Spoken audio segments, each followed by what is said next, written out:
Bengal trader. आज का topic हम डिस्कस करेंगे ऑप्शंस के बारे में। जो रेस्ट ऑफ द पार्ट था ऑप्शंस का चैप्टर का 4.3 से हम आज डिस्कस करेंगे। आज पूरा मैं कवर कर दूंगा। नेक्स्ट दिन हम ऑप्शन के स्ट्रेटजीज के बारे में समझेंगे। तो ये जो सीरीज आ रहा है, ये जो कोर्स चल रहा है जो कि बिल्कुल फ्री ऑफ कॉस्ट है, तो इसको ध्यान से देखिए। क्या है ना, आप इक्विटी एडवाइजर का एग्जाम दे या ना दे, इससे कोई भी मतलब कुछ उतना बड़ा कुछ इफेक्ट नहीं आएगा। लेकिन आप अगर ये चीज़ें समझ गए तो आपका इन फ्यूचर में कोई भी हेजिंग हो जाए, खुद भी आप अच्छी तरीके से प्ले कर पाएंगे। ये एक खेल है दोस्तों, और आप जितना अच्छा प्रैक्टिस करेंगे उतना अच्छा खिलाड़ी आप बन पाएंगे। क्योंकि ये बिल्कुल चेस का गेम की तरह है, हमेशा दो ओपोनेंट रहेगा, आपको दोनों के पर्सपेक्टिव से सोचना पड़ेगा। और ये सब जानने के लिए आपको हर एक पॉइंट, सेलर का पर्सपेक्टिव, बायर्स का पर्सपेक्टिव, सब कुछ समझना पड़ेगा। सारे हेजिंग्स वगैरह आपको आना पड़ेगा। तो ये सारे आप कैसे जानेंगे? किताबें पढ़ के या फिर वीडियोस देख के, समझ के, चीज़ों को प्रैक्टिस करके। तो क्या है ना, जो भी मैं आपको बता रहा हूँ, देखिए लोग फ्री में बता रहा हूँ इसलिए लोग वैल्यू नहीं देते, ऐसा नहीं है। पैसे देख के सीखना पड़ता है, बहुत कुछ खो के सीखना पड़ता है। जो भी मैं खो के सीखा हूँ, जो भी मुझे लॉस होके सीखा है, मैं आप लोगों को बिल्कुल फ्री ऑफ कॉस्ट सिखा रहा हूँ। तो ध्यान से पढ़िए चीज़ों को और बहुत अच्छी तरीके से एक बार समझ लीजिए। आने वाले फ्यूचर में आपको कोई दिक्कत नहीं आने वाला है, ठीक है।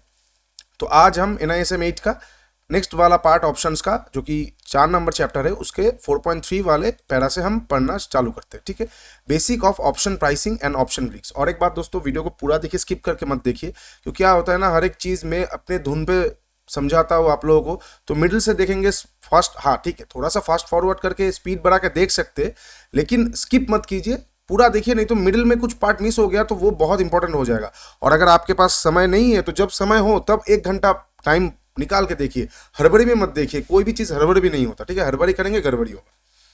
तो ये सारे चीज़ें बहुत सेंसिटिव मैटर्स है, इनको थोड़ा सा समझ लीजिए आराम से, आपको बहुत अच्छा हेल्प मिलेगा। और अगर आप एग्जाम देने वाले तो बहुत बहुत अच्छा नंबर्स आपको इस चैप्टर से मिल जाएगा, क्योंकि ऑप्शंस पे बहुत अच्छा नंबर आते हैं।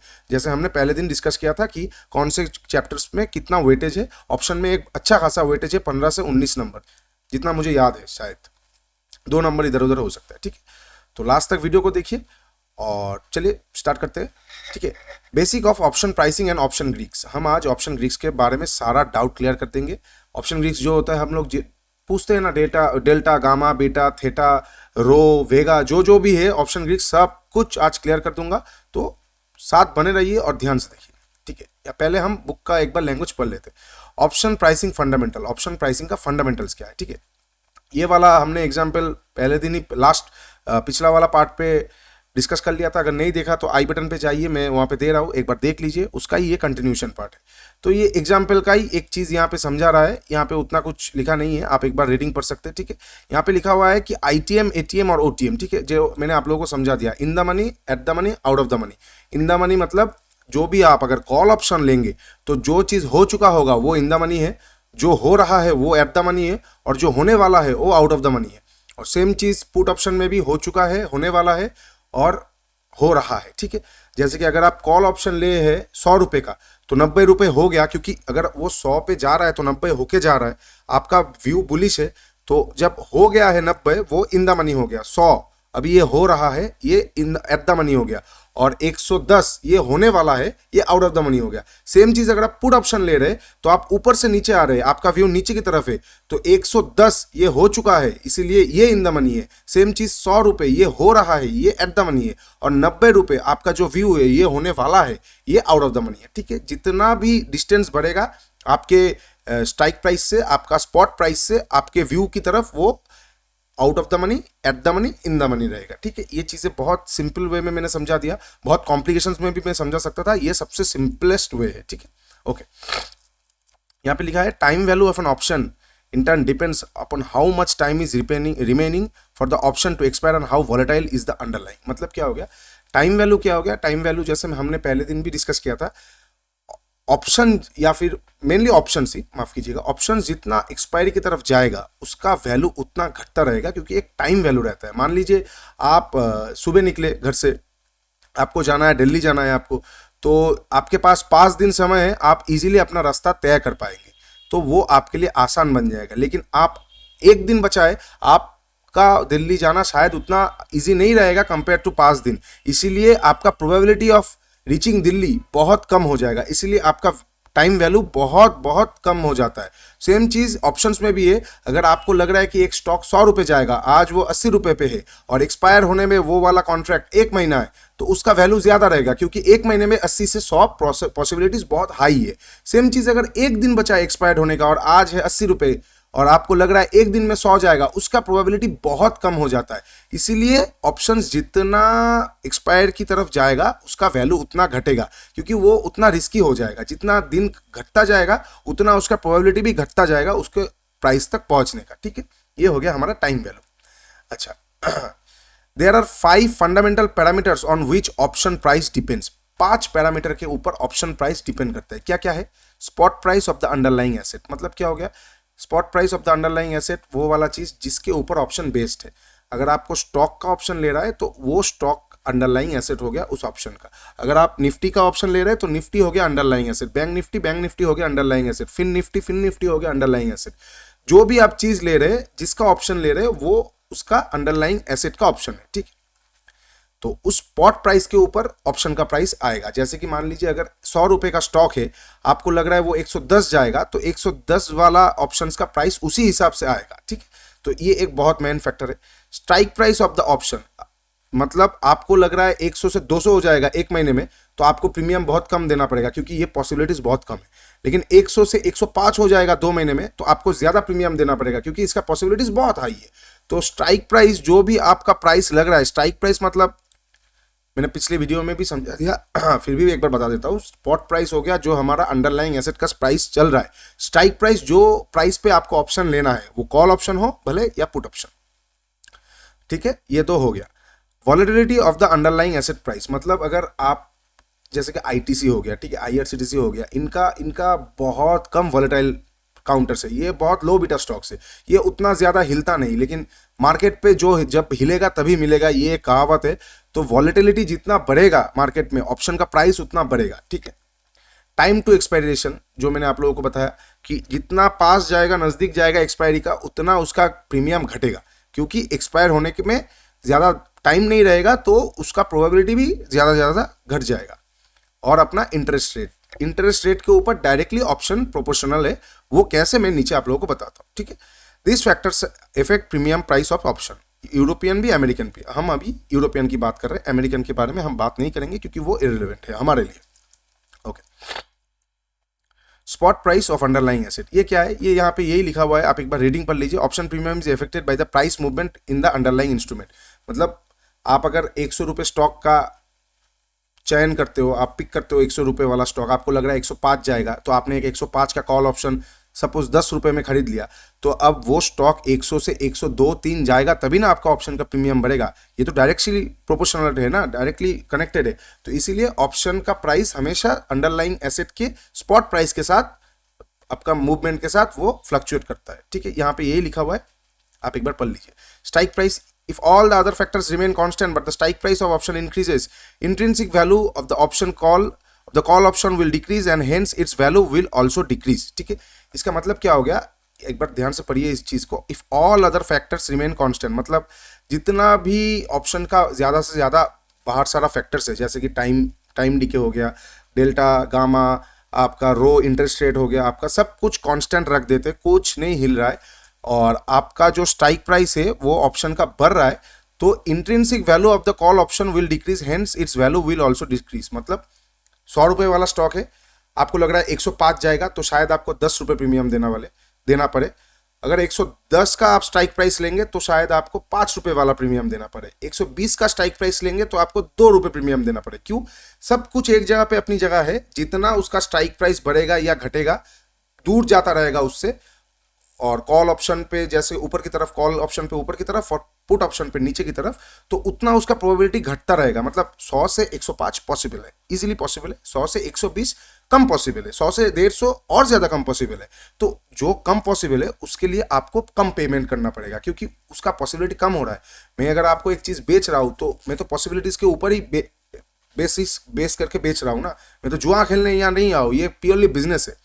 तो जितना दूर जाता रहेगा आपका जुआ का मात्रा उतना बढ़ता रहेगा और उसका प्राइस उतना कम रहता रहेगा, इसलिए पब्लिक को out of the money option बहुत पसंद है दोस्तों। एक्सपायरी के दिन 10 रुपये 20 वाले रुपए वाला ऑप्शन ले लेते, सोचते हैं 20 का 200 बना लेंगे, लेकिन वो हमेशा जीरो या मतलब जीरो में ही खत्म होता है, क्योंकि वो महीने में 2 महीने में एक बार होता है दोस्तों। तो इसीलिए आउट ऑफ द मनी से बच के रहिए। वो कैसे हम अभी डिस्कस करते हैं, ठीक है।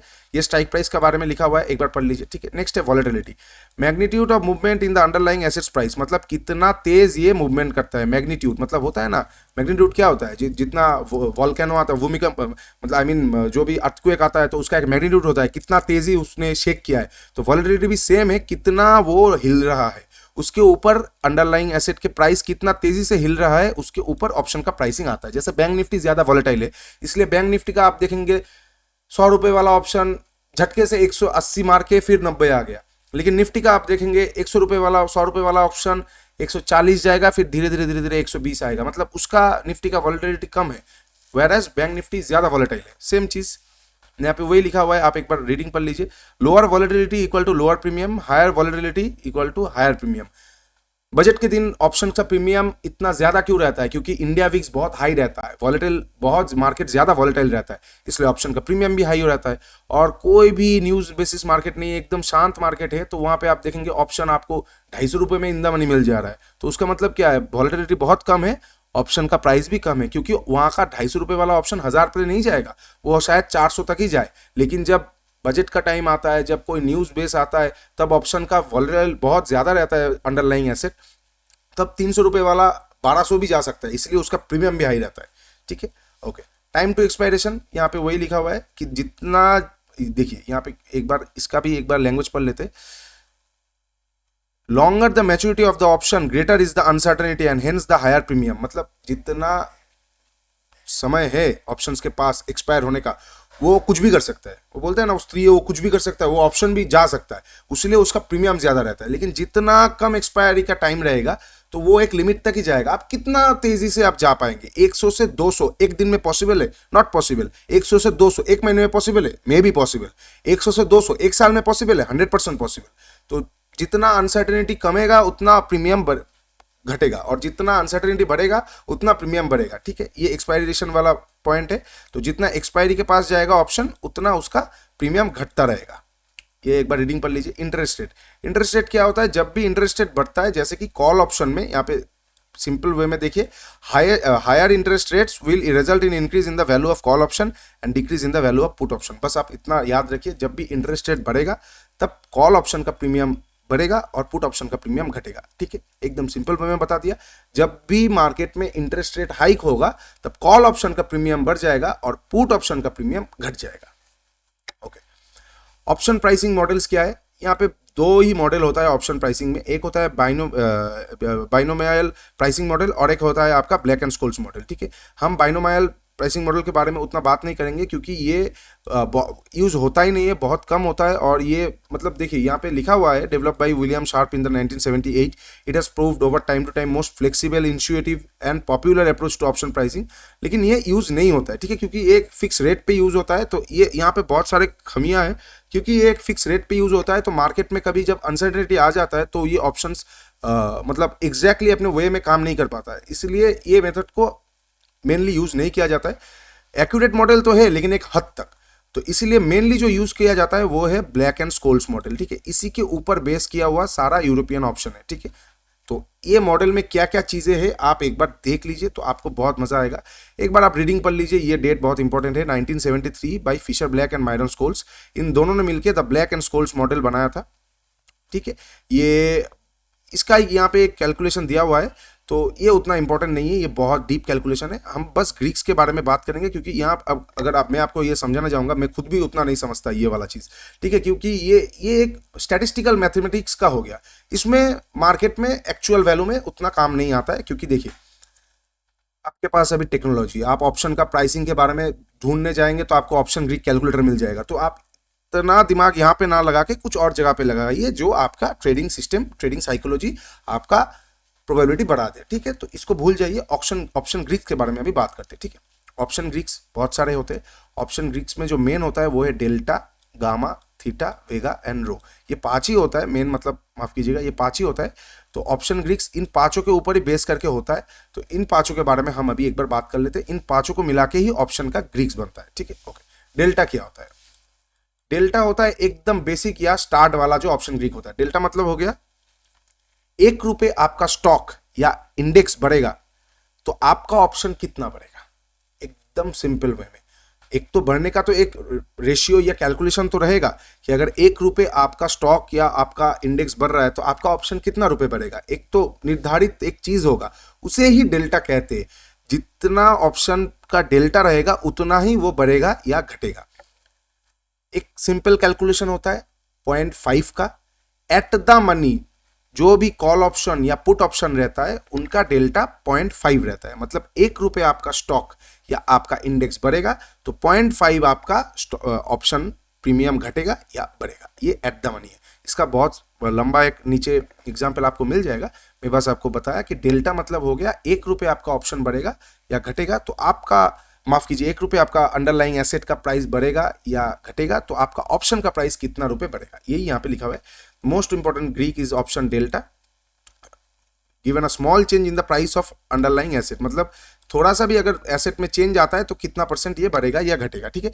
Change in option premium unit change in price of underlying asset, ठीक है, हो गया। यहाँ पे एक बार आप रीडिंग पढ़ लीजिए क्या लिखा है यहाँ पे। To that extent it is rather like a long, ठीक है ठीक है, आप देख लीजिए। हाँ, एक और चीज यहाँ पे जो इंपॉर्टेंट है, कॉल ऑप्शन का डेल्टा हमेशा नेगेटिव में, माइनस में दिखेगा आपको, और पुट ऑप्शन का डेल्टा हमेशा आपको प्लस में दिखेगा, ठीक है। कॉल ऑप्शन का डेल्टा आप जब ऑप्शन ग्रीक्स में क्लिक करेंगे कोई भी ब्रोकर में जाके तो आपको दिखेगा कि कॉल ऑप्शन का जो भी डेल्टा रहेगा वो नेगेटिव में दिखा रहा है और पुट ऑप्शन का जो भी डेल्टा रहेगा वो पॉजिटिव में दिखा रहा है आपको, ठीक है। बस इतना आप समझ लीजिए। और डेल्टा मतलब क्या होगा, 1 रुपए आपका अंडरलाइंग एसेट, भले वो इंडेक्स हो भले वो स्टॉक हो, वो बढ़ेगा या घटेगा तो आपका जो भी कॉल ऑप्शन या पुट ऑप्शन लिया हुआ है वो कितना बढ़ेगा या घटेगा, इसे ही डेल्टा कहते हैं, ठीक है। यहाँ पे वही लिखा है, delta for put option buyer is negative, the value of contract, ये यहाँ पे एक बार लिखा है, आप एक बार रीडिंग पढ़ लीजिए, ठीक है। Delta is the degree to which an option price will move given a change in the underlying stock और index price, all else being equal, ठीक है। डेल्टा मतलब कितना घटेगा या बढ़ेगा, यहाँ पे वही लिखा हुआ है तो आप एक बार इसे पढ़ लीजिए। और यहाँ पे जो लिखा हुआ है delta neutral portfolio value of the shares, हाँ ये हेजिंग के बारे में है। ये जो पैराग्राफ है इसको आप स्किप कर सकते हैं या पढ़ भी सकते हैं। ये आने वाले चैप्टर में जब हम ऑप्शन स्ट्रेटजीज के बारे में बात करेंगे तब ये चीज़ आपको आएगा कि हेज रेशियो क्या होता है, डेल्टा न्यूट्रल पोर्टफोलियो क्या होता है, ये आपको आ जाएगा, ठीक है। ओके, नेक्स्ट चीज़ क्या है ऑप्शन ग्रीक में, गामा। गामा क्या होता है, सिंपल वे में डेल्टा कितना बढ़ेगा या घटेगा उसे ही गामा कहते हैं। डेल्टा क्या होता है, डेल्टा होता है आपका अंडरलाइंग एसेट का प्राइस बढ़ने से या घटने से आपका ऑप्शन का प्राइस कितना बढ़ेगा या कितना घटेगा, वो होता है डेल्टा। मान लीजिए डेल्टा 1 है, डेल्टा 1 और 0 के बीच में रहता है, डेल्टा माफ कीजिएगा, मतलब डेल्टा 100% के बीच में रहता है तो एक एक्सटेंट तक वैसा ही रहता है। मतलब कैसे बताऊं मैं आपको, वो बीटा हो गया, डेल्टा 1 और 0 के बीच में ही रहेगा, मैक्सिमम टाइम आपको 1 और 0 के बीच में ही देखने को मिलेगा। डेल्टा मतलब हो गया अगर आपका अंडरलाइंग का एसेट बढ़ रहा है 1 पॉइंट तो आपका डेल्टा, आपका स्टॉक, आपका ऑप्शन कितना बढ़ रहा है या कितना घट रहा है, ये हो गया डेल्टा। गामा हो गया कि सब कुछ अगर हम कांस्टेंट रखते हैं तो डेल्टा कितना बढ़ेगा या घटेगा, ये हो गया गामा। ये सारे चीज, अब ये मत पूछिए गामा क्यों है, डेल्टा क्यों है, ये ब्लैक एंड स्कोल्स ने कैलकुलेट करके रखा है मार्केट कंडीशन के हिसाब से। तो डेल्टा कितना बढ़ेगा या घटेगा वो डिसाइड करता है gamma. It measures change in delta with respect to change in price of underlying asset, ठीक है। जैसे कि मान लीजिए इन द मनी कॉल तो कभी ना कभी आउट ऑफ द मनी हो जाएगा, या फिर एट द मनी कॉल तो कभी ना कभी इन द मनी आ जाएगा। मतलब क्या हो गया, आपने आपका अंडरलाइंग प्रेस एसेट अभी 100 रुपये चल रहा है, ठीक है, आपको लग रहा है ये 110 जाएगा, तो क्योंकि आप ऊपर की तरफ है तो जो हो रहा है 100 वो एट द मनी है, जो हो गया वो है 90 वो इन द मनी है, और जो होने वाला है 110 जो आपको लग रहा है वो आउट ऑफ द मनी है। तो 110 आउट ऑफ द मनी है, प्राइस मान लीजिए 100 से 112 चला गया, तो अभी क्या 110 जो होने वाला था वो अभी क्या आउट ऑफ द मनी है? ये मेरा एक सवाल है आप लोगों से, आप लोग सोचिए, सोच के मुझे कमेंट में बताइए। तो अगर वो आउट ऑफ द मनी नहीं है या फिर है तो उसका डेल्टा अभी क्या हो गया, क्योंकि अभी तो पहले तो वो कहीं और जगह पे था, उसका डेल्टा कुछ और था, तो अभी जब उसका जगह बदल गया है तो उसका डेल्टा क्या होगा? तो डेल्टा जिस कैलकुलेशन से बढ़ेगा या घटेगा उसे कहते हैं गामा।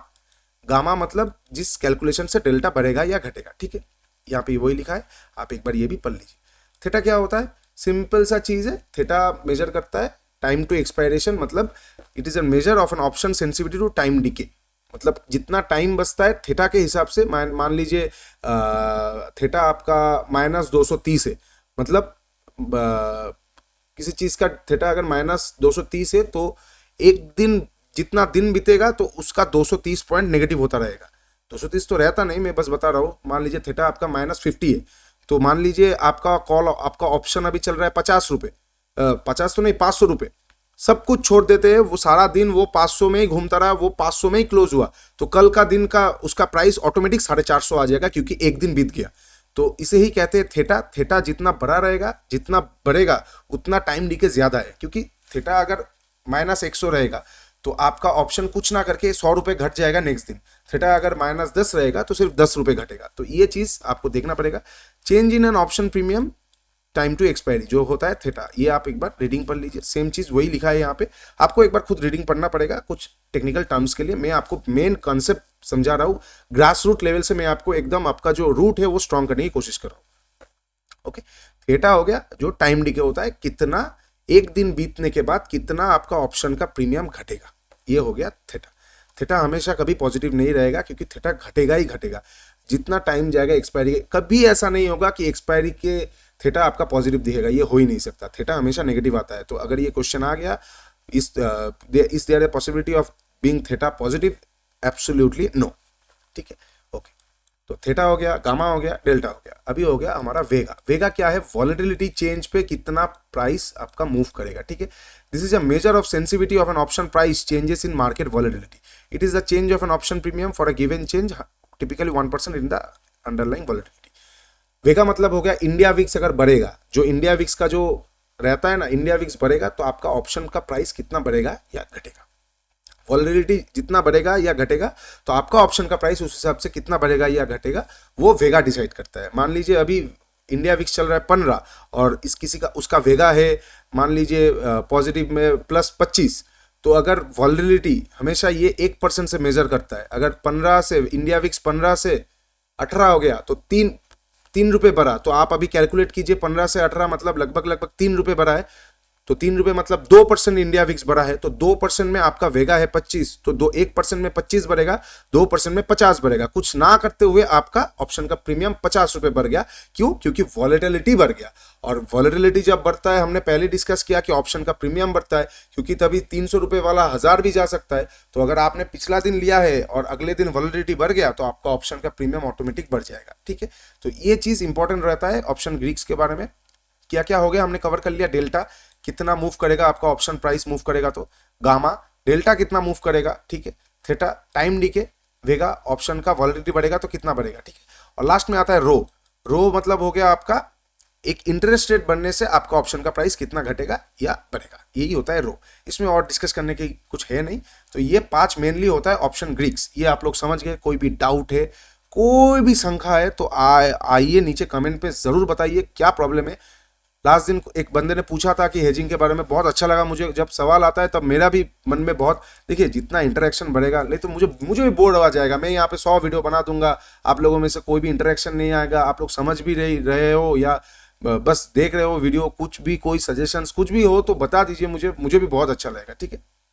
और कोई भी टेंशन मत लीजिए, पीडीएफ बनाया हुआ है। जब ये कोर्स खत्म हो जाएगा मैं आपको फुल पीडीएफ दे दूंगा। कभी ये सवाल आ ही सकता है मन में, इतना कुछ कैसे देखेंगे। क्वेश्चंस जो आएगा, मेरा क्वेश्चंस बनाया हुआ है, मैं एकदम लास्ट में आप लोगों को प्रोवाइड कर दूंगा। वो आप क्वेश्चंस रीडिंग पढ़ेंगे तो 100% आपको बहुत इजीली आपका पास आ जाएगा ये इक्विटी एडवाइजरी जो एग्जाम, ठीक है। ओके, तो रो तक हमारा डिस्कस हो गया। अभी क्या है, यूज ऑफ ऑप्शंस, ठीक है। ऑप्शंस को यूज जो करते हैं तो यहाँ पे 2 लोगों का पर्सपेक्टिव, मैंने आपको बताया ना कि शतरंज की खेल की तरह है।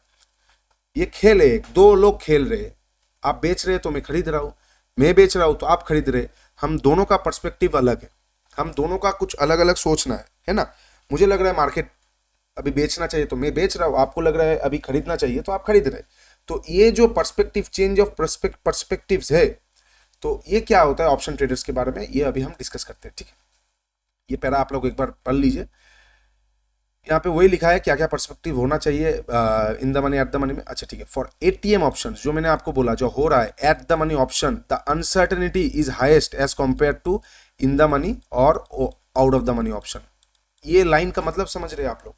मान लीजिए एक दिन बचा है एक्सपायरी का, ठीक है, मार्केट अभी चल रहा है 100 रुपए पे, तो अगर आप कॉल ऑप्शन के बारे में देखेंगे तो जो हो रहा है 100 रुपए वो एट द मनी हुआ, जो हो गया 90 रुपए वो इन द मनी हुआ, जो होने वाला है 110 रुपए वो आउट ऑफ द मनी हुआ। ये कॉल ऑप्शंस के बारे में, ठीक है। इसमें मान लीजिए कल एक्सपायरी है और कल मार्केट वही का वही रह गया, हो नहीं सकता लेकिन रह गया, वही का वही रह गया और मार्केट 100 में एक्सपायर कर गया, ठीक है। तो सबसे ज्यादा बेनिफिट किसको हुआ? एट द मनी में, क्योंकि वो 100 में खड़ा हुआ था। मतलब क्या, अनसर्टेनिटी उसका सबसे ज्यादा है क्योंकि वो 100 में ही क्लोज हो सकता है, लेकिन 90 वाला हो गया, 110 वाला होने वाला है। इनका अनसर्टेनिटी थोड़ा सा अलग है क्योंकि ये हो गया और होने वाला है, लेकिन जो हो रहा है उसका अनसर्टेनिटी सबसे ज्यादा है। इसीलिए इस यहाँ पे ये लिखा है the uncertainty is highest as compare to in the money और out of the money option. This is because we know when an option is in the money or out of the money, even if price moves somehow in any direction, still the option will largely remain in the money or out of the money, as the case may be. But in the case of ATM options, even a small price movement in either direction can tip the option from ATM to ITM or OTM. तो जो सवाल मैंने आप लोगों से किया था उसका जवाब मैं ही दे देता हूँ कि अगर कोई, जो ये गामा के टाइम पढ़ाते हुए मैंने आप लोगों से किया था कि अगर 100, आपको लग रहा है कि कॉल ऑप्शन आपने लिया कि 110 जाएगा मार्केट, अभी 100 चल रहा है, तो 110 वाला तो अभी out of the money call option है। लेकिन अगर मार्केट 100 से 112 चला गया तो क्या 110 वाला ऑप्शन अभी आउट ऑफ द मनी रहेगा? नहीं रहेगा, क्योंकि 110 अभी हो गया, अभी 112 हो रहा है। तो 110 हो गया इन द मनी, 112 हो गया आउट एट द मनी, और अब 113 से आगे जब जितना जाएगा वो आउट ऑफ द मनी रहेगा। तो एट द मनी में क्या रहता है, अगर एक पॉइंट ऊपर या नीचे चला जाता है तो एट द मनी कभी भी इन द मनी या आउट ऑफ द मनी हो सकते हैं, है ना।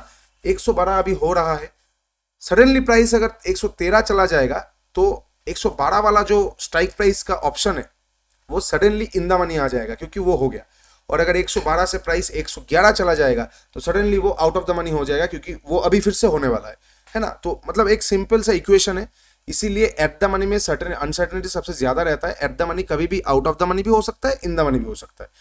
तो यही वहां पे यहाँ पे यही लिखा हुआ है ना। अच्छा नेक्स्ट पैरा देखते हैं आप। तो हाँ, यहाँ पे और क्या लिखा है, there is a huge uncertainty is a function of time expiry and volatility of underlying both which are captured in time value. आप एक बार रीडिंग पढ़ लीजिए, ये आप एकदम समझ जाएंगे कि मैं क्या बता रहा हूँ आप लोगों को।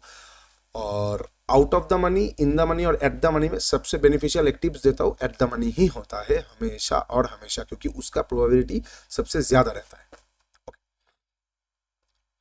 Analysis of call option trading from buyers perspective, ठीक है। बायर्स के पर्सपेक्टिव से हम एक बार जो कॉल ऑप्शन, क्या लिखा है, analysis of call option trading from buyers perspective. Call option मतलब हमें लग रहा है ऊपर जाएगा, और ऊपर जाएगा ये किसके पर्सपेक्टिव से हम देख रहे हैं, बायर्स का। यहाँ पे अगर सेलर आता और कॉल ऑप्शन के पर्सपेक्टिव से, सेलर का पर्सपेक्टिव से हम देखते तो उसको लगता है नीचे जाता, क्योंकि वो कॉल ऑप्शन बेच रहा है। उसको अभी लग रहा है मार्केट नीचे जाएगा, इसलिए वो आपको बेच रहा है और आप खरीद ले रहे हैं ये सोच के कि मार्केट ऊपर जाएगा, है ना। तो सेलर हमेशा उल्टा रहता है, बायर्स हमेशा उसी दिशा में जाता है। तो कॉल ऑप्शन बायर का पर्सपेक्टिव क्या हो गया कि उसे लग रहा है मार्केट ऊपर जाएगा। The spot price of Nifty on October 1, 2000, यहाँ पे एग्जाम्पल है, पैरा में आप देख लीजिए क्या लिखा है, स्ट्राइक प्राइस और प्रीमियम। सेकंड, स्ट्राइक प्राइस क्या है 6000 रुपए, प्रीमियम क्या है 241 रुपए। अच्छा, स्पॉट प्राइस क्या है, यहाँ पे क्या लिखा है 6143 रुपए, 6143, ये इसका अभी का प्राइस है। इसका क्या है अभी का स्पॉट प्राइस। तो 6000 रुपए ऑलरेडी हो गया है इसका, इसीलिए देखिए इसका प्रीमियम ज्यादा है 241 रुपए। 6100 भी हो गया है 173 रुपए, थोड़ा सा घटा है प्रीमियम लेकिन हो गया है।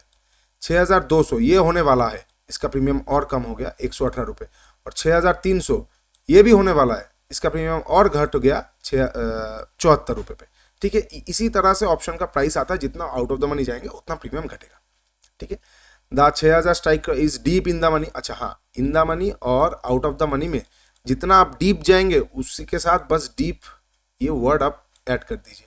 जितना आप डीप जाते रहेंगे उतना डीप इन द मनी, जितना आप डीप आते रहेंगे उतना deep out of the money. Okay okay, तो हेंस द यहाँ पे क्या लिखा है, 6000 स्ट्राइक ऑप्शन, द 6000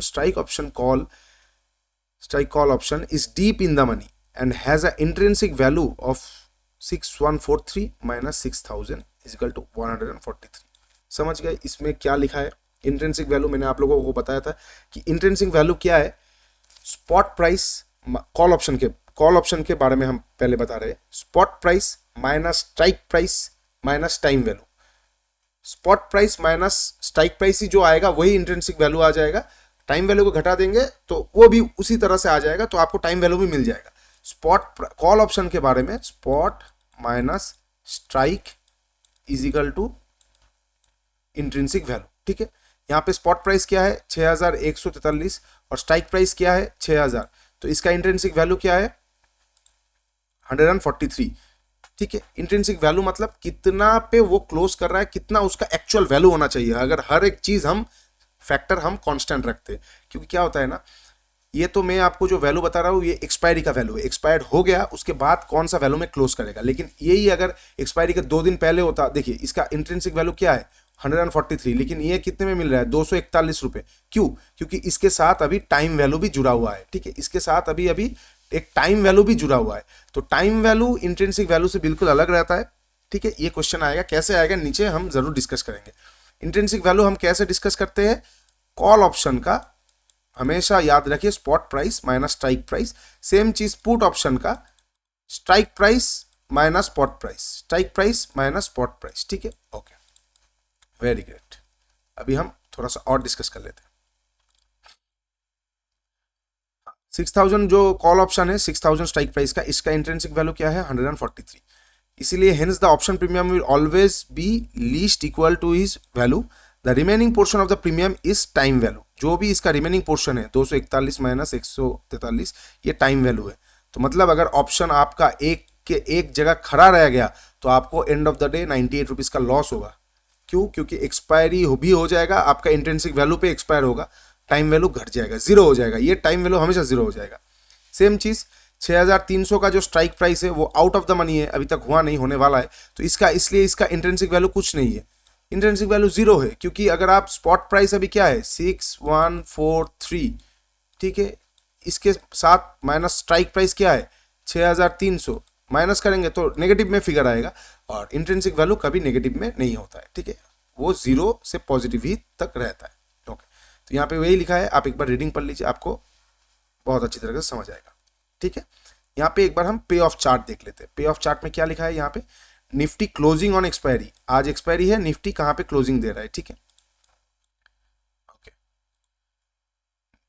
एक्स मतलब जहां पे क्लोजिंग दे रहा है, पी मतलब प्रीमियम हो गया, बीईपी मतलब ब्रेक इवन प्राइस हो गया। ब्रेक इवन प्राइस आपको याद है ना, जितने का आप स्ट्राइक प्राइस ले रहे, ठीक है, उसके साथ साथ आप वो कितने में खरीद रहे, अगर जोड़ देंगे तो वो आपका ब्रेक इवन प्राइस हो जाएगा। जैसे कि मान लीजिए आप 6000 वाला स्ट्राइक प्राइस ले रहे 241 रुपए पे, तो 6241 रुपए के ऊपर जाके एक्सपायर करेगा तो ही आपको प्रॉफिट होगा, क्योंकि आप तो उसका लिए पेमेंट कर रहे हैं ना 241 रुपए, तो उसके ऊपर 241 रुपए उसको जाना पड़ेगा, उसके ऊपर एक्सपायर करना पड़ेगा, तो आपको प्रॉफिट आएगा। ये हाइपोथेटिकल सिनेरियोज है, ये एक्सपायरी के लिए मैं बता रहा हूँ, एक्चुअल में ऐसा नहीं होता है। एक्चुअल में आप आज खरीद के आज ही बेच देंगे, एक्सपायरी तक तो होल्ड नहीं करेंगे। मतलब ये एक एग्जाम्पल है, किसी और तरीके से समझाने का कोई मतलब रास्ता नहीं होता, इसीलिए एक्सपायरी के बाद ही ये समझाने का एक चार्ट बनाते हैं। ठीक है, ओके, ये स्ट्राइक प्राइस है, ये आपका प्रीमियम है, और एक ब्रेक इवन प्राइस है। 6000 वाला स्ट्राइक प्राइस का दाम है 241 रुपए, तो आपका ब्रेक इवन प्राइस 6241 रुपए। 6100 वाला स्ट्राइक प्राइस का दाम ये है, तो ये आपका ब्रेक इवन है। 6200 वाले का ये प्राइस है, तो ये ब्रेक इवन है। 6300 वाले का 74 रुपए प्राइस है, तो 6374 रुपए इसका ब्रेक इवन है। ठीक है, अभी निफ्टी कहाँ पे क्लोजिंग करने पे आपको प्रॉफिट या लॉस मिलेगा। ठीक है, सपोज 5950 पे क्लोज करता है तो आपको 241 का लॉस मिलेगा, क्योंकि आपका ब्रेक इवन प्राइस क्या है 6241, लेकिन क्लोज कहाँ पे कर रहा है 5950, तो आपको ये पूरा देखिए, आप यहाँ पे आपको पूरा लॉस दिखेगा, क्योंकि ये सारे कॉल ऑप्शन है, और आपका मानना है कि 6000 वाला स्ट्राइक प्राइस आप जो ले रहे हैं तो इन द मनी ले रहे, तो आपका मानना है निफ्टी ऊपर की तरफ जाएगा, तो आपका ब्रेक इवन प्राइस से ऊपर क्लोज होना चाहिए। 5950 पे आपका पूरा लॉस है सारे ऑप्शंस पे, 6000 पे भी सारे ऑप्शंस पे लॉस है, 6050 पे भी सारे ऑप्शंस पे लॉस है, लेकिन देखिए यहाँ पे लॉस घट गया है। क्यों? क्योंकि देखिए 6241 आपका ब्रेक इवन प्राइस है, तो इससे हम अगर ब्रेक इवन प्राइस से क्लोजिंग प्राइस को माइनस कर देंगे तो आपका प्रॉफिट एंड लॉस निकल के आ रहा है। ठीक है, 6100 पे आएगा आपका ब्रेक इवन प्राइस के और नज़दीक, आपका लॉस और घट गया है। सेम चीज़ ऐसे करते करते जाएंगे तो आपको पूरा कैलकुलेशन मिल जाएगा किस में आपका कितना प्रॉफिट होगा। और देखिए अगर निफ्टी 6600 की जगह 16600 पे जाके क्लोज करेगा तो आपका प्रॉफिट और ज़्यादा बढ़ जाएगा, 13000 हो जाएगा। क्यों? ऐसा क्यों? क्योंकि 13000 से भी ज़्यादा हो जाएगा। क्यों? क्योंकि यहाँ पे अनलिमिटेड प्रॉफिट है, निफ्टी अगर जितना ऊपर क्लोज करेगा आपका प्रॉफिट उतना घटेगा, लेकिन आपका लॉस लिमिटेड है क्योंकि आपने 241 रुपये, 173 रुपये, 118 रुपये, 74 रुपये ही पे किए हैं, इसीलिए ऑप्शन इतना फैसिनेटिंग है। ओके, ठीक है। तो इसका पे ऑफ चार्ट ये है, एक बार आप देख लीजिए पे ऑफ चार्ट कैसे कैसे रहता है कि आपका लॉस यहाँ तक सीमित है, यहाँ तक सीमित है, यहाँ तक सीमित है, यहाँ तक सीमित है, एक मतलब हर एक स्ट्राइक प्राइस के हिसाब से, और प्रॉफिट हर एक का अनलिमिटेड है। ठीक है, ये पे ऑफ चार्ट नीचे पीडीएफ पे तो दिया ही हुआ है आपका, ये बुक का पीडीएफ आप जाके एक बार उठा के देख लीजिए। ठीक है, if Nifty closes below 6000 at expiry the option will expire out of the money, they are worthless. जो भी आपका स्ट्राइक प्राइस रहेगा उससे नीचे अगर कॉल ऑप्शन, मैं कॉल ऑप्शन की बात कर रहा हूँ क्योंकि ये कॉल ऑप्शन का हम पहले ही डिस्कस किए हैं कि ये एक कॉल ऑप्शन का हम डिस्कस कर रहे हैं। तो अगर जितने का आपका स्ट्राइक प्राइस रहेगा उससे नीचे आके अगर एक्सपायर करेगा तो वो वर्थलेस है, उसका 1 रुपये आपको नहीं मिलेगा। 6000 रुपये का आपका स्ट्राइक प्राइस है तो 6020 में जाके क्लोज करेगा तो स्पॉट माइनस स्ट्राइक जो भी आ जाएगा वो आपका इंट्रिंसिक वैल्यू आ जाएगा, जो 20 रुपये वो उसका दाम हो जाएगा। सपोज आपने 200 रुपये पे खरीदा है वो, और 200 रुपये में 6000 का स्ट्राइक प्राइस खरीदा है और क्लोज कर रहा है 6050 पे, तो 6050 माइनस 6050 रुपये बच गया है, तो 200 माइनस 50, 150 रुपये आपका नुकसान है। जितना ऊपर जाएगा आपका ब्रेक इवन प्राइस क्या हो गया? 6000 प्लस 200, 6200 रुपये। यहाँ पे वही लिखा हुआ है, एक बार आप लोग रीडिंग पढ़ लीजिए, आपके लिए अच्छा लगेगा। माफ कीजिएगा, थोड़ा सा कोल्ड कैच कर लिया है मैंने। ओके, नेक्स्ट देख लेते हैं हम profitability for call option. Call option में कैसे कैसे कितना प्रॉफिटेबिलिटी रहता है। ठीक है, प्रॉफिट ऑन स्ट्राइक प्राइस 6000 वाले ऑप्शन में 6500 माइनस 6000 माइनस, यहाँ पे क्या लिखा है? अच्छा, to illustrate Nifty goes up to 6500 at maturity, ROI return on interest हम डिस्कस करने वाले हैं अभी।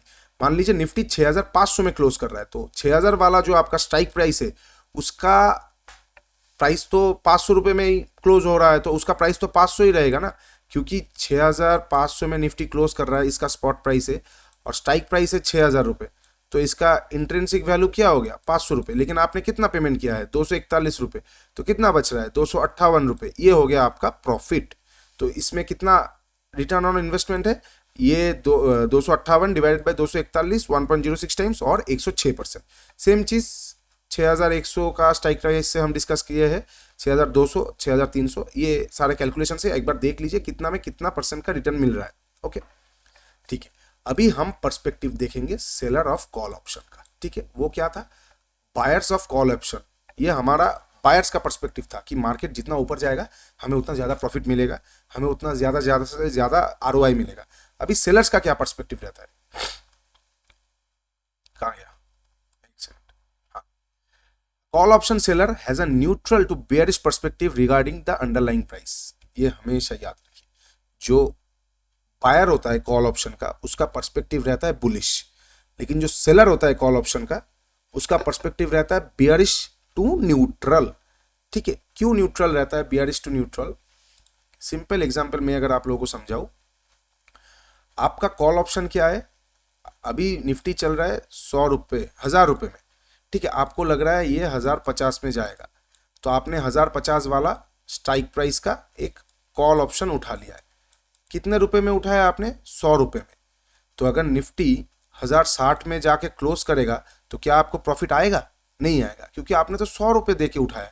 तो आपका ब्रेक इवन प्राइस क्या हो गया? 100 प्लस 1050, 1150। तो निफ्टी 1150 के ऊपर जाएगा तो ही आपको प्रॉफिट मिलेगा।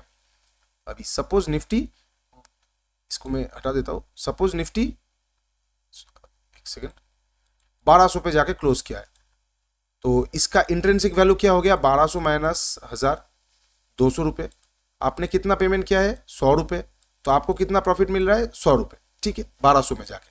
लेकिन अगर निफ्टी 1050 में जाके ही क्लोज करता है तो आपको तो लग रहा था कि 1050 के ऊपर जाके क्लोज करेगा, लेकिन 1050 में जाके क्लोज करेगा, फिर भी आपका लॉस है। क्यों?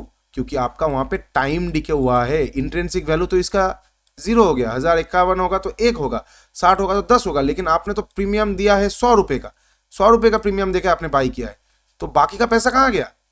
एक्सपायरी हो गया, उसका टाइम डिके हो गया, उसका टाइम वैल्यू 0 हो गया।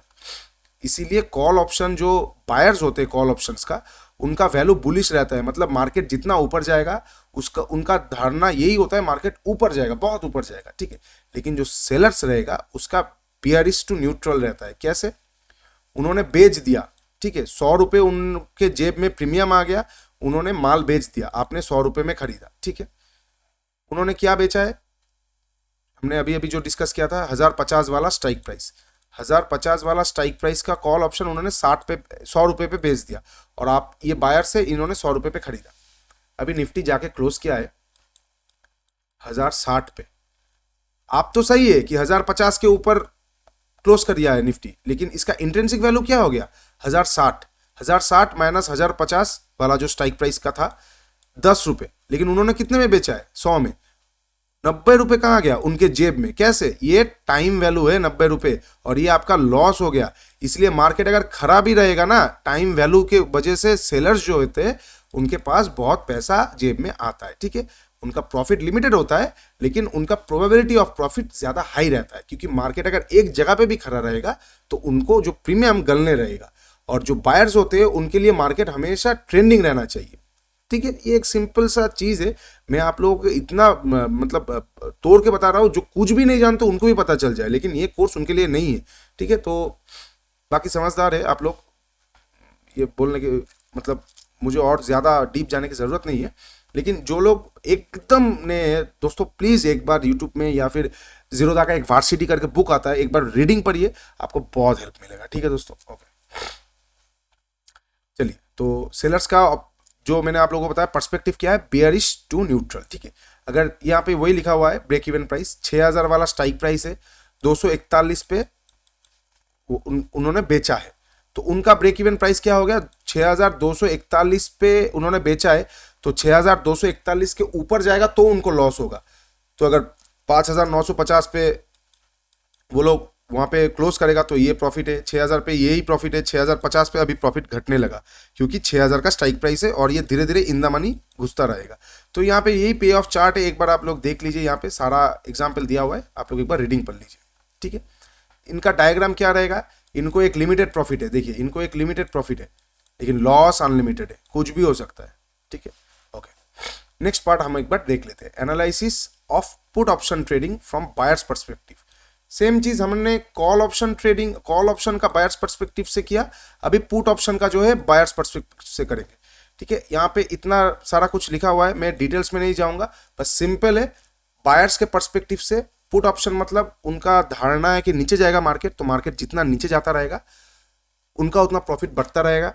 जो प्रीमियम दिया हुआ है उसके साथ उसका स्ट्राइक प्राइस को जोड़ के जो ब्रेक इवन प्राइस आएगा उसके नीचे क्लोज करना पड़ेगा। मतलब स्ट्राइक प्राइस 6000 वाले का प्रीमियम 59 है, 6100 का 58 है, 6200 का 141 है, तो 6000 का 59 ये जोड़ दीजिए तो माइनस कर दीजिए, तो ब्रेक इवन प्राइस क्या आ जाएगा? 5931। इसके नीचे जाके निफ्टी क्लोज करेगा तो उनको प्रॉफिट आना शुरू होगा।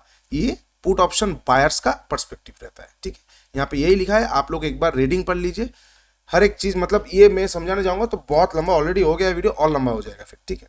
यहाँ पे यही लिखा हुआ है। आप एक चीज नोटिस कर रहे हैं दोस्तों कि मैंने आप लोगों को क्या बताया था? ये देखिए 6000 वाला का यहाँ पे स्ट्राइक प्राइस का प्रीमियम 69 है, तो जितना प्रीमियम बढ़ रहा है इनका प्रीमियम, जितना स्ट्राइक प्राइस बढ़ रहा है इनका प्रीमियम बढ़ रहा है।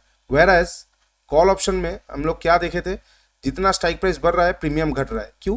क्योंकि कॉल ऑप्शन सेम ऊपर की तरफ है, तो ये हो गया, ये हो रहा है और ये होने वाला है, तो होने वाले का प्राइस सबसे कम रहता है, जो हो रहा है उसका मिडिल में रहता है, जो हो गया है उसका ज्यादा रहता है। सेम चीज पुट ऑप्शन में, मार्केट नीचे जा रहा है, मार्केट नीचे का व्यू है आपका, तो ये 6000 वाला होने वाला है, क्योंकि 6000 6000 6000 6100 6200, तो ये मार्केट चल रहा है 6200 पे, ठीक है, 6300 मार्केट चल रहा है 6200 पे, तो ये हो रहा है 6300 वाला हो गया है, इसका प्रीमियम सबसे ज़्यादा रहेगा, 6100 होने वाला है, 6000 और होने वाला है। तो सेम चीज़ 6000 वाले का प्राइस कम है क्योंकि ये होने वाला है, 6100 सेम चीज़ होने वाला है, ये हो रहा है, इसका प्राइस इसलिए ज़्यादा है। तो ये एक एग्जाम्पल से मैंने आप लोगों को समझाया कि होने वाला है, हो रहा है, तो इसको मतलब उस तरह से याद करने की कोशिश मत कीजिए, एकदम बेसिक लेवल पे समझाया, इसीलिए एक एग्जाम्पल देना पड़ता है जो एकदम नहीं जानते उनके लिए, ठीक है। यहाँ पे यही लिखा है, एक बार आप देख लीजिए। तो इसका ब्रेक इवन प्राइस आप कैसे निकालेंगे, 6000 प्राइस जो स्ट्राइक प्राइस है उसके साथ 69 आप माइनस कर देंगे, क्योंकि 69 रुपीज़ आपने दिया है। तो अगर 6000 वाला आपका स्ट्राइक प्राइस है, 5990 पे क्लोज करता है, तो क्लोज तो करता है 6000 के नीचे, लेकिन इसका इंट्रिंसिक वैल्यू क्या आ जाएगा, 10 रुपये। लेकिन आपने तो पेमेंट कितना किया है, आपने पेमेंट किया है 69 रुपीज़, तो आपको 59 रुपीज़ का लॉस आ जाएगा। तो आपका ब्रेक इवन प्राइस क्या आएगा, 6000 माइनस आपका ये जो आपने पेमेंट किया है 69 रुपीज़, तो आ जाएगा 5931। इसके नीचे जाएगा तो ही आपका प्रॉफिट आएगा। तो यहाँ पे यही डायग्राम दिया है, एक बार आप देख लीजिए। यहाँ पे भी सेम डायग्राम है, जितना नीचे जाएगा उतना आपका प्रॉफिट बढ़ता रहेगा, और जितना ऊपर जाएगा जाने दीजिए, आपका लॉस एक लिमिटेड है, ठीक है। और आपका ब्रेक इवन प्राइस यहाँ पे रहता है। इसी तरह आप जब भी ब्रेक इवन प्राइस के साथ अपना हेजिंग चालू करेंगे, तब आप देख पाएंगे हर एक चीज़ आप हेज करके एक न्यूट्रल हेज पे आ रहे हैं, न्यूट्रल डेल्टा पे आ रहे हैं, जो बहुत फायदेमंद होगा। वो हम स्ट्रेटजी के चैप्टर में समझेंगे, ठीक है। ओके। और एक चीज़ दोस्तों, ये वीडियो के बाद में और डिटेल्स में ऑप्शंस के बारे में बात नहीं करूंगा, ऑप्शंस के बारे में मतलब बेसिक लेवल के बारे में बात नहीं करूंगा। मैं डायरेक्ट स्ट्रेटजीज में जब जाऊंगा तब वो एडवांस लेवल हो जाएगा। तो मैं अगर इतना ब्रेक करके आप लोगों को समझाने की कोशिश करूंगा तो बहुत टाइम लग जाएगा और बहुत कन्फ्यूजन भी आ जाएगा। तो इसीलिए नेक्स्ट ये 2 चैप्टर आप देख लीजिए। आप लोगों को अगर कुछ लोगों को नहीं मालूम है तो आप लोग यूट्यूब पे एक बार देख लीजिए। ऑप्शन स्ट्रेटजीज वाले चैप्टर में एकदम स्ट्रेटजीज के ऊपर बेस करके हमसे बात करेंगे कैसे स्ट्रेटजीज मेंटेन किया जाता है, ठीक है।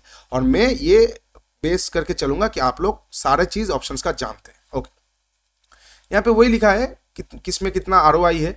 6000 वाला ऑप्शन मान लीजिए, यहाँ पे क्या लिखा है कि इलस्ट्रेट निफ्टी 5800 पे मैच्योर करता है, तो 6000 वाला ऑप्शन का इंट्रिंसिक वैल्यू आ जाएगा 200 रुपये।